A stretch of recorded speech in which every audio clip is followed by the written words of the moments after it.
আজকে শুধুমাত্র আমরা সূরা আলে ইমরানের 133 থেকে 36 আয়াতগুলোর মাধ্যমে এখান থেকে মুত্তাকিদের 6টি বিশেষ গুণের কথা উল্লেখ করব।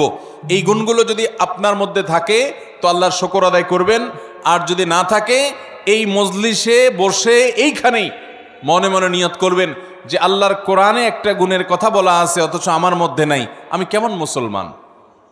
অতএব এই মসজিদ থেকে নিয়ত করবেন, তাহলে এই গুণটা আমাকে অর্জন করতে হবে ইনশাআল্লাহ তাআলা আমাদের সবাইকে এই গুণগুলো অর্জন করে যাওয়ার তৌফিক দান করুন।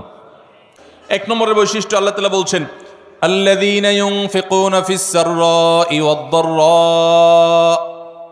1 নম্বরের বৈশিষ্ট্য হলো তারা সুখে দুঃখে, যখন তাদের সচ্ছলতা থাকে তখন, আবার যখন টাকা পয়সার টানাটানি থাকে তখন, সব সময় তারা আল্লাহকে খুশি করার জন্য যে জায়গায় দান করলে আল্লাহ খুশি হবেন, ভালো কাজে, অসহায় মানুষের সেবায়, মসজিদ মাদ্রাসায়, কল্যাণমূলক কাজে, সাদকায়ে জারিয়ায়, যে কোনো ভালো কাজে আল্লাহকে খুশি করার জন্য দান করে।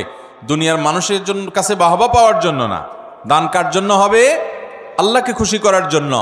এমনকি আরশের নিচে ছায়া পাওয়া মানুষগুলোর মধ্যে থেকে 7 শ্রেণী মানুষের ভিতরে 1 শ্রেণী হলো যারা দান করে, এমনভাবে দান করে যে তারা এক হাতে দান করে, অন্য হাতও টের পায় না।